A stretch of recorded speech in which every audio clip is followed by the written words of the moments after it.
بارشوں کے باعث کراچی کی ابتر صورتحال، انتظامیہ کی مدد کے لیے پاک فوج کی ٹیمیں بھی متاثرہ علاقوں میں مصروف، نشیبی مقامات سے نکاسی آب کا عمل جاری۔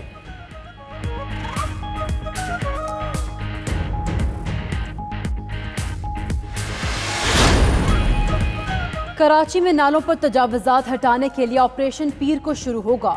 مراد علی شاہ کی زیر صدارت کوارڈینیشن کمیٹی کے اجلاس میں فیصلہ۔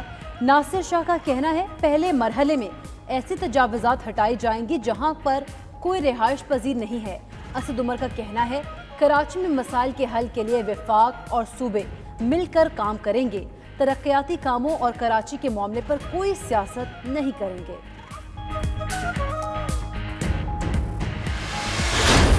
ان کو واپس لانے کے لیے تمام جو قانونی طریقہ کار ہے وہ اختیار کیا جائے گا۔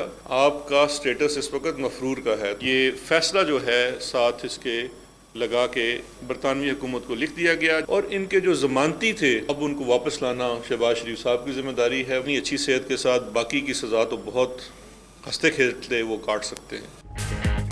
حکومت نواز شریف کو واپس لانے کے لیے تمام قانونی وسائل استعمال کرے گی۔ شہزاد اکبر کہتے ہیں نواز شریف کی حیثیت مفرور کی ہے، برطانیہ کو ضمانت منسوخی سے آگاہ کر دیا۔ نواز شریف صحت مند ہیں، باقی سزا تو ہنستے ہنستے کاٹ سکتے ہیں، واپس لانا ان کے ضمانتی شہباز شریف کی ذمہ داری ہے۔ شہباز گل بولے نواز شریف کے پلیٹلیٹس کم ظاہر کرنے کے لیے EDTA کیمیکل استعمال کیا گیا۔ نواز شریف لندن میں 20 سال کے جوان بن گئے۔ فواد چودھری کہتے ہیں ثابت ہوا میڈیکل رپورٹس جعلی تھیں۔ آپا اور پاپا چاچا کی سیاست کا بیڑا غرق کرنا چاہتے ہیں۔ شیخ رشید کا کہنا ہے نواز شریف کو لندن سے لانا مشکل کام ہوگا۔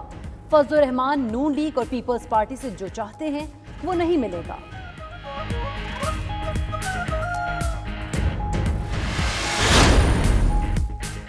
کاغذ لہرانے سے منی لانڈرنگ ثابت نہیں ہوتی۔ مسلم لیگ نون کی ترجمان مریم اورنگزیب کہتی ہیں نواز شریف اور شہباز شریف نے تو حکومت ثبوت کیوں نہیں دیتی؟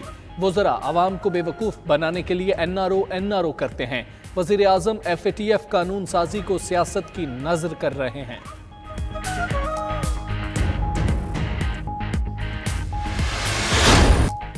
العزیزیہ ریفرنس میں نواز شریف کی سزا کے خلاف اپیل سماعت کے لیے مقرر۔ اسلام آباد ہائی کورٹ کا 2 رکنی بینچ 1 ستمبر کو سماعت کرے گا۔ سزا میں اضافے اور فلیگ شپ ریفرنس میں بریت کے خلاف نیب کی اپیل بھی سنی جائے گی۔ ادھر نیب کا نواز شریف اور سلیمان شہباز کی واپسی کے لیے دفتر خارجہ کے ذریعے برطانیہ سے رابطے کا فیصلہ۔ وزیر اعظم سے اسٹریٹجک پلانز ڈویژن کے DG لیفٹیننٹ جنرل ندیم ذکی کی ملاقات۔ وزیر اعظم کو اسٹریٹجک پلانز ڈویژن کے منصوبوں کے بارے میں بریفنگ دی۔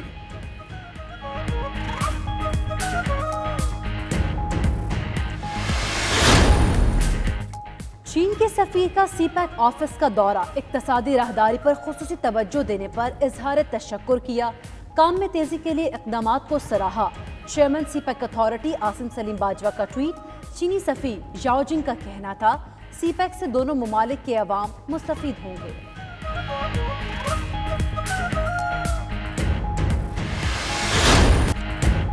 اور معروف ادیب اشفاق احمد اگر زندہ ہوتے تو آج 95واں یوم پیدائش منا رہے ہوتے۔ اشفاق احمد نے اردو کے ادبی ورثے میں گراں قدر اضافہ کیا، افسانہ نگار، ڈرامہ نویس اور داستان گو کے طور پر نام کمایا۔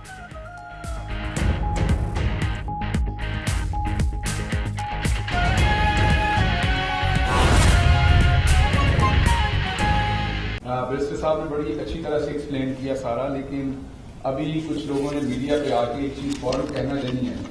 وہ جی دیکھیں آپ کی کابینہ نے اجازت دی تھی باہر جانے کی، آپ کے فلان ڈاکٹر صاحبہ نے یہ بیان دیا تھا، آپ کے فلان ڈاکٹر نے یہ بیان دیا تھا، تو اس کے پیچھے جو وجہ ہے وہ میں بتا دیتا ہوں کہ یہ بنیادی طور پر بہت سارے ملکوں میں جگہوں پہ پیشنٹ کو اجازت دی جاتی ہے کہ وہ اپنا سیمپل خود کلیکٹ کر لے، جیسے یورین کا سیمپل ہے، بلڈ کا ہے، ان کے اپنے گھر کا کوئی بندہ ہے، وہ اپنا بندہ اس کا سیمپل نکال لے۔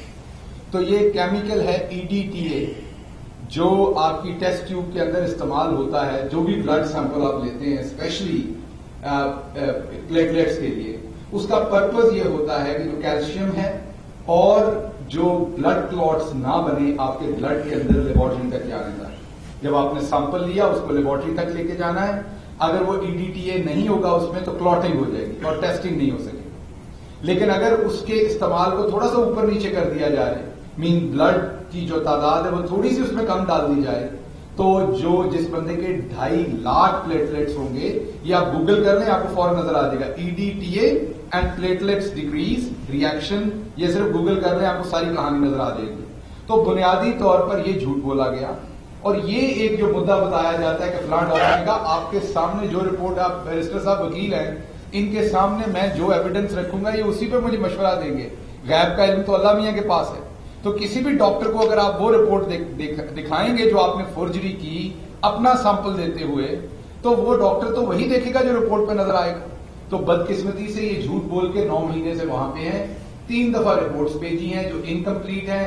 یہاں پر جیل میں ان سے مل کے میں آپ کو بتاتا رہا, ان کا اس ٹائم مذاق اڑایا جاتا تھا کہ کھانے کے کون کون سی چیزیں کھائی جاتی ہیں, لیکن اس سے بھی پتہ چلتا تھا کہ ماشاءاللہ وہ صحت مند ہے. وہاں جا کے تو ماشاءاللہ میاں صاحب اور صحت مند ہو گئے اور اللہ میاں انہیں صحت مند رکھے. تو یہ جو بات کہی جاتی ہے کہ جی یہ فلاں جگہ سے اجازت ملی, فلاں عدالت سے, فلاں کیبنٹ سے, یہ اس لیے کہ آپ نے فورجری کی, آپ نے دھوکہ دیا جیسے آپ ہمیشہ دیتے رہے. پہلے آپ نے اپنے ورکرز کے ساتھ دیا تھا جب آپ جدہ نکلے تھے ایگریمنٹ کر کے, پھر پوری قوم کے ساتھ آپ نے دھوکہ کیا کہ جی ہم نے تو کوئی ایگریمنٹ نہیں کیا, پھر کیا تو 5 سال کا کیا, وہ 10 سال کا نکلا. تو جیسے آپ پہلے دھوکے کرتے رہے, اس دفعہ آپ نے ڈاکٹرز کے ساتھ دھوکہ کیا. تو جب کہا جاتا ہے کہ وہ آپ کے پنجاب گورنمنٹ کے ڈاکٹرز ہیں, ان سے پوچھے, تو بنیادی طور پر ان ڈاکٹرز کا قصور نہیں, یہ اس رپورٹ میں فوجری کی گئی EDTA سے سیمپل دیتے ہوئے. بسم اللہ, ایک منٹ بسم اللہ الرحمن الرحیم. آپ کے سامنے شہزاد اکبر صاحب نے اور شہباز گل صاحب نے بڑی ڈیٹیل کے ساتھ ساری چیزیں رکھی ہیں, اور خصوصاً شہزاد اکبر صاحب نے بڑے ایسے طریقے سے NRO++ کی ساری جو ہے وہ کٹا چھٹا آپ کے سامنے کھول دیا کہ اس کے اندر بھی یہ ملک اور قوم سے جو ہے وہ بے وفائی کر رہے ہیں کہ ملک کی خاطر, ریاست کی خاطر ان کی قیادت کو چاہیے تھا کہ فرنٹ فٹ پہ آ کے FATF کے اس مطالبے کو مانتے ہوئے منی لانڈرنگ کے خلاف جو ایکٹ ہے سینٹ کے اندر جو پاس ہونا ہے اس میں اپنا کردار ادا کرتے ہیں محب وطن پاکستانی کے طور پہ. لیکن انہوں نے صرف اور صرف اپنی ذات کو دیکھتے ہوئے آل شریف وہ اس کے رستے میں رکاوٹیں کھڑی کر رہے ہیں تاکہ اپنی جو منی لانڈرنگ کی ہے انہوں نے اس کے لیے جناب کچھ آسانیاں پیدا کر سکیں, قانون کے پوائنٹ آف ویو سے, گرفت کے پوائنٹ آف ویو سے, اکاؤنٹیبلٹی کے پوائنٹ آف ویو سے. اور میں ایک بات خصوصاً کہوں گا آج یہاں پر کہ نواز شریف صاحب مولانا فضل الرحمان صاحب کو فون کر کے کہتے ہیں کہ آج کے بعد سارے اپوزیشن لیڈر طے کر لیں کہ نیب کی کسی پیشی میں نہیں جانا بلکہ جیل بھرو تحریک شروع کریں. میں حیران ہوتا ہوں کہ منافقت کی انتہا دیکھو, 10 بہانے کر کے لے گیا دل کے مزداق, خود تو 10 بہانے کر کے یہاں سے جا وہ پتلی گلی سے باہر بھاگے ہیں اور وہاں سے اپوزیشن لیڈروں کو جناب یہ فون کر کے کہتے پھر رہے ہیں کہ تسی نہیں جانا جناب کسی پیشی تھے, اور خود باہر بھاگے ہوئے ہیں. یہ منافقت کی انتہا ہے. اور نواز شریف صاحب اپنی اس منافقانہ اور آل شریف اور بیگم صفدر رحمان صاحبہ اپنی اس منافقانہ ایٹیچیوڈ کی وجہ سے بڑے مشہور اور معروف بھی ہیں, اور ڈیسیو کرنا, دھوکہ دینا, فراڈ کرنا ان کی جو ہے وہ طرز اول بھی ہے.